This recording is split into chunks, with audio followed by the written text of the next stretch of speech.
আমার বয়স তখন ২-২। এক সন্ধে বেলায় আমি ঘরে বসে কম্পিউটারে সিনেমা দেখছি। হঠাৎ বেল বাজল। বাড়িতে আমি একাই ছিলাম। নিচে গিয়ে দরজা খুলতেই দেখি এক দালাল একজন মেয়ে আর একজন ছেলেকে নিয়ে এসেছে।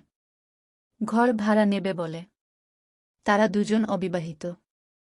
আমার মা এসব জিনিসগুলো দেখাশোনা করে। কিন্তু উনি তখন বাড়িতে না থাকায় আমি ওনাদের ঘর দেখালাম। ওদের দুইজনের ঘর পছন্দ হল। আমি ওদের দোতলায় এনে বসালাম। ওরা পরিচয় দিল। মেঘা আরে রাতুল। আমি পরিষ্কারভাবেই বললাম, এইসব জিনিস আমি দেখি না তো উনাদের পরে এসে মা এর সাথে কথা বলতে হবে। কিন্তু একটা কথা আমি জানি যে মা অবিবাহিত কেউকে ঘর ভাড়া দেবেন না। ওরা এই শুনে চলে গেল। পরের দিন সকালে এসে মা এর সাথে দেখা করে বলল, কাকিমা আপনাদের ঘর নতুন আর আমরাও বিয়ে করব ১-৫ দিন পর, তাই আমরা চাইছিলাম আপনাদের ঘরটাই ভাড়া নিতে। মা রাজি হয়ে গেল। বিয়ে করে ওরা আমাদের বাড়িতে এলো। ওরা দুজনেই সমবয়সী। মেঘাদির বয়স তখন ২-৭। সে আমার থেকে ৫ বছরের বড়। এইভাবেই কেটে গেল প্রায় ১ বছর। ১ বছর পর আমাদের বাড়িতে আর এক পরিবার ভাড়া এলো। আসার কিছুদিন পর থেকেই সে শুরু করল মেঘাদির পোশাক নিয়ে কথা বলা। সে এ যুগের মেয়ে। টাইট লেগিংস আর শর্ট টপ তো এখন বেশ স্বাভাবিক ড্রেস। তবে মেঘাদির শারীরিক গঠন আর ৫ জন মেয়ের মতো নয়। কমলা আর উঁচু পিছন না থাকলে ওকে ছেলে বলেই মনে হবে। ওর চালচলন ও অনেকটাই ছেলে সুলভ। আমি ওর ড্রেস নিয়ে কথা শোনার পর থেকেই নজরে রাখতে লাগলাম। চাপার শখ তো প্রথম দিন দেখার পরেই হয়েছিল।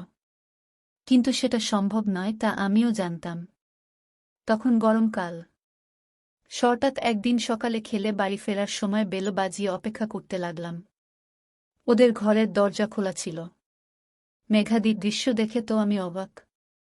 সে ঘরের মধ্যে একটা প্রচণ্ড টাইট শর্ট প্যান্ট আর একটা হাত কাটা টি-শার্ট পরে আছে। প্যান্ট এত টাইট যে সেটা ফেটে গিয়ে ভিতরের ইন্টারলকের সাদা সুতো পর্যন্ত দেখা যাচ্ছিল। আর তার টপ। বাইরে থেকে ফিতা এর লেস দেখা যাচ্ছিল। আমি ওকে দেখতেই থাকলাম। ও ঘুরতেই আমার লাঠি খাড়া হয়ে গেল। কি অপরূপ দৃশ্য! বিশাল বড় বড় কমলাগুলো ফিতা এর জন্য উঁচু হয়ে আছে। আর টি-শার্টের গলা খুব গভীর হওয়াতে তার কমলায়ের খাঁজটাও পরিষ্কার দেখা যাচ্ছিল। নিচের দিকে চোখ যেতেই দেখলাম দিদির প্যান্টের ওপর থেকে সুরঙ্গের ভাঁজটা দেখা যাচ্ছে স্পষ্ট। দেখে বুঝলাম ভিতরে প্যান্ট নেই। তার উপর ওই মোটা শরীর। খিদে আটকানো কোনো মতেই সম্ভব না। আমি চেষ্টা করছিলাম কোনোভাবে হাত দিয়ে আমার লাঠি তা ঢাকার। কিন্তু ও সেটা বেশ দেখতে পেয়েছিল। কিন্তু কোনো শব্দ না করে ওরকমভাবেই আমাকে দেখিয়ে যাচ্ছিল নিজের শরীরের ওই ভাঁজ। মা নিচে এসে দরজা খুলতেই দিদি সোজা নিজের দরজা আটকে দিল যাতে মা তাকে ওই ড্রেস এ দেখতে না পায়। আমিও ঘরে ঢুকে সোজা গিয়ে বাথরুমে ঢুকে গেলাম। স্নান করার আগে দিদির ওই সুন্দর শরীরটার কথা ভেবে হাত মারতে লাগলাম। একদিন সন্ধ্যাবেলা দিদি আমাকে মেসেজ পাঠিয়ে বলল, ভাড়াটা দেব। তুই আয় নিচে। আমি দিদিকে দেখার কোনো সুযোগ ছাড়ি না। আমি সোজা নিচে গেলাম। দিদিকে দেখে আমার লাঠি আবার খাড়া। সেই সেম ড্রেস। তবে আজ একটু অন্যরকম। লাল রঙের টপ। কোমর পর্যন্ত। নিচে কাল শর্ট প্যান্ট। টপের নিচে ফিতা নেই আজ। ঝুলন্ত কমলা গুল দেখেই টিপতে মন চাইল। কিন্তু আমার তো সে অধিকার নেই। দিদির মুখ চুল সব ভেজা, মুখ থেকে জল গড়িয়ে সোজা নামছে তার কমলা এর খাঁজের ভিতরে। ভেজা টপ এর ওপর থেকে কমলার বোটা গুল পরিষ্কার দেখা যাচ্ছিল। আমাকে দেখেও দিদি কেমন যেন জোরে জোরে নিঃশ্বাস নিচ্ছিল। আর তার সাথে সাথে তার কমলা ওঠা নামা করছিল। আমি কোনো কথা না বলেই শুধু ওকে দেখতে লাগলাম। ও দেখলাম আমাকে ভাড়া না দিয়ে নিঃশ্বাস নিয়ে শুধু নিজের বুকটাকে ওঠা নামা করে যাচ্ছিল আর আমাকে দেখিয়ে যাচ্ছিল। হঠাৎ আমাকে ডেকে আমার ঘোর ভাঙ্গিয়ে আমার হাতে ভাড়াটা দিয়ে মুচকি হেসে চলে গেল। রাতুল দা ইঞ্জিনিয়ার। তাই বেশিরভাগ সময় শহরের বাইরেই থাকতেন। এক রাতে দিদি আমাকে মেসেজ করে বলল, তুই কি করছিস? আমি এই তো কম্পিউটার এ সিনেমা দেখছিলাম। দিদি, কাকিমা কি করছে? আমি সেটা তো বলতে পারবো না, মা অন্য ঘরে, আমি আমার ঘরে দরজা বন্ধ করে সিনেমা দেখছি। দিদি, কি এমন সিনেমা দেখছিস দরজা বন্ধ করে? আমি ইংলিশ সিনেমা। দিদি, তার মানে ওইসব দেখছিস তাই তো? আমি ওইসব মানে? দিদি, নাটক করিস না, ওইসব নোংরা জিনিসগুলো দেখছিস দরজা বন্ধ করে। আমি মোটেই না। আমি ভালো সিনেমাই দেখছি, কিন্তু তুমি এরকম ভাবলে কেন? তোমার ইচ্ছা করছে নাকি ওইসব দেখতে? দিদির এক থাপ্পড় মারব। আমি আর উত্তর দিলাম না। হঠাৎ মিনিট 5 পর আবার মেসেজ করল। দিদি, ইচ্ছা করলেই কি আর তোর কাছে চাইব নাকি? আমি চাইতেই পার। আমার কাছে অনেক আছে, চাইলেই দেব। দিদি, আচ্ছা নিয়ে আয় নিচে। আমি একাই আছি, তোর দাদা নেই বাড়ি। আমিও গেলাম নিয়ে নিচে। যেতেই দেখি দিদি দরজা খুলে সেই ওই রকম ড্রেস পরে দাঁড়িয়ে আছে। তবে আজ একটা সুতির পাতলা টপ পরেছে সাদা রঙের। ভিতরে ফিতা নেই। পরিষ্কার বড় বড় কমলাগুলো দেখা যাচ্ছিল, আর কালো বোটাগুলো উকি মারছিল টপের ভেতর থেকে। আমার লাঠি ওখানেই খাড়া হয়ে গেল। আমি ঢুকতেই দরজা বন্ধ করে দিল। আমি দরজা খোলো, আমি চলে যাব। দিদি, যাবি কেন? তুমি তো বললে দাদা নেই, তা তুমি কি এসব আমার সামনে দেখবে নাকি? দিদি, এসব একা দেখতে ভালো লাগে না, তোর সাথেই দেখি চল। মাথা খারাপ। ওইসব দেখলে কি করতে ইচ্ছা হয় জান না? দিদি, জানি বলেই তো তোকে দেখতে বলছি আমার সাথে। তোর দাদা তো নেই, আমার ইচ্ছা হলে আমি কার সাথে করব শুনি? এখন বেশি কথা না বলে চালা একটা দেখি। আমি বুঝে গেলাম, আজ আমার দিন। আজ দিদি নিজেই আমাকে চাপাবে। তো আমিও বেশি কথা না বলে চুপচাপ দিদি যা বলছিল তাই করতে লাগলাম। আমি পেন ড্রাইভ দিদির ল্যাপটপ লাগিয়ে একটা ভিডিও চালালাম। ওখানে একটা মাচিওর মহিলা টিচার তার ছাত্রকে শাস্তির স্বরূপ চাপছিল। ল্যাপটপ বিছানার কোনায় রেখে আমি আর দিদি পাশাপাশি শুয়ে পড়লাম উপুর হয়ে। দুজনের শরীর দুজনকে স্পর্শ করছিল। আমার নজর তো দিদির শ্রীরেই ছিল। আমি মাথা তুলে তুলে দিদির পিছনটা দেখার চেষ্টা করতে লাগলাম। দিদি এক কানে একটা হেডফোন লাগিয়ে অন্যটা আমার কানে দিয়েছিল। ভিডিওর আওয়াজে আমি গরম হয়ে গিয়েছিলাম। আমার লাঠি খাড়া ছিল, তাই উপর হয়ে শুতে অসুবিধা হচ্ছিল। তাই আমি বারবার বিছানায় আমার লাঠিটা ঘষে নিজেকে ঠান্ডা করার চেষ্টা করছিলাম। কিছু না ভেবেই দিদির পিছনে হাত বোলাতে লাগলাম। ও কিছু বলল না। দিদি, আমাকে তোর কেমন লাগে? আমি খুব সুন্দর। দিদি, আদর করতে ইচ্ছা হয়? আমি খুব। দিদি ল্যাপটপ বন্ধ করে দিল। আমি ভাবলাম হয়তো আর দেখবে না, তাই আমি উঠে দরজার দিকে যেতেই আমাকে টেনে নিয়ে নিজের বুকের উপর শোয়াল। আর পা দুটো দিয়ে আমার কোমরটা লক করে দিল। আমার অত জোর নেই আমি দিদির ওই মর্দানি শরীরের কবল থেকে নিজেকে সরাব। কিছু বলার আগেই আমি দিদিকে কিস করতে শুরু করে দিলাম। আহ করে আওয়াজ করতে লাগল। তারপর ও আমার উপরে উঠে আমাকে কিস করতে লাগল। কি দারুণ লাগছিল! এরকম একটা টাইট শরীর আমি কল্পনাও করিনি যে আমি খেতে পাব। দিদি ওর টপ খুলে দিয়ে নিজের পুরো শরীরটা আমার ওপর ছেড়ে দিয়ে আমাকে কিস করতে লাগল। আমিও মনের সুখে ওর কমলাগুলো টিপতে লাগলাম। আমার ফোন বেজে ওঠায় আমি উপরে ঘরে চলে আসি। দিদি আমাকে রাতে মেসেজ করল। দিদি, তুই নিচে আমার সাথে এসে ঘুমা না, একা একা ভালো লাগছে না। আমি সেটা কিভাবে সম্ভব?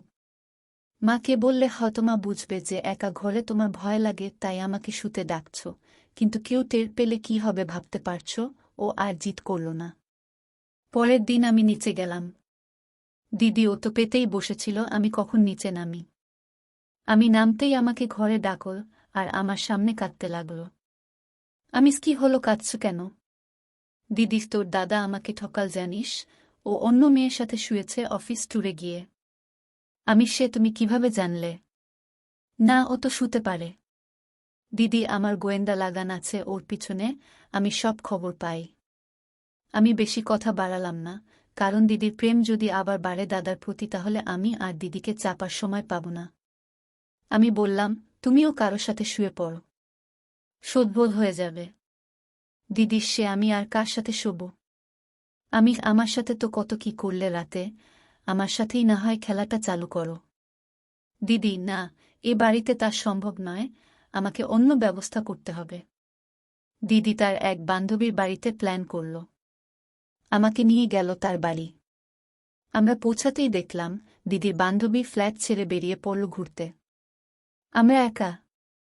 কোনো কথা না বাড়িয়ে দিদি নিজেই আমার সব জামা কাপড় খুলে আমাকে পুরো উদম করে দিল। আমি ও দিদির জামা কাপড় খুলতে লাগলাম। প্রথমে ও টপ খুললাম, তারপর জিন্স।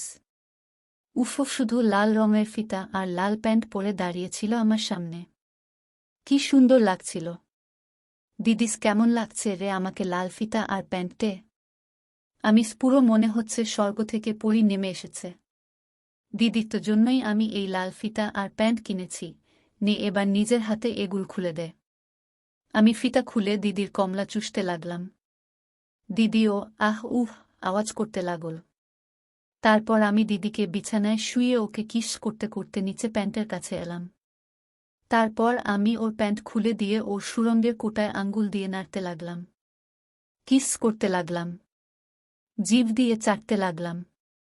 কিছুক্ষণ করতেই দিদি উঠে আমাকে শুইয়ে দিয়ে আমার লাঠিটা মুখে নিয়ে চুষতে লাগল। চুষে আমার রস বার করে সব চেটে খেল। দিদি, আমি ঠিক করছি তো? আমি হ্যাঁ। দাদা তোমাকে ঠকাচ্ছে তো তুমিও ও দাদাকে ঠকাও, কোনো ভুল নেই। দিদি, ঠিক বলেছিস, আমিও বদলা নেব। নে এবার আমকে চাপিয়ে আমার বদলা পূরণ কর তুই, বলে আবার আমার লাঠিটা হাতে নিয়ে চুষতে লাগল। আমার লাঠি সঙ্গে সঙ্গে দাঁড়িয়ে গেল। আমি দিদিকে নিচে ফেলে ওর পা দুটো ফাঁক করে আমার লাঠিটা সেট করলাম ওর সুরঙ্গের মুখে। একটু ঠেলতেই ঢুকে গেল আমার পুর লাঠিটা ওর গরম সুরঙ্গের মধ্যে। ও ওর মোটা পা দুটো দিয়ে আমাকে চেপে ধরল আর বলল, এবার চালু কর চাপান। দিদির কথা শুনে মনে হচ্ছিল যে আমি ওর চাকর আর ও আমার মালিক, আমাকে হুকুম করছে। যাই হোক, আমার আসল সুখ তো দিদির সুরঙ্গ মারতে পেরে। দিদি মারতে থাক, ব্যথা করে দে সুরঙ্গ, আমি যেন অনুভব করতে পারি যে আমি বদলা নিচ্ছি।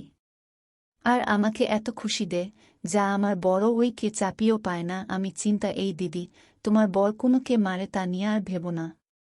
শুধু এটা ভাব যে এখন থেকে তোমার ও কেউ আছে। দিদি, ঠিক বলেছিস, আমার তুই আছিস। নে বাবু, চাপা শুরু করে এবার। আমিও দিদির কথা মতো চাপাতে শুরু করলাম। উফ, দিদির সুরঙ্গ বেশ ঢিলা।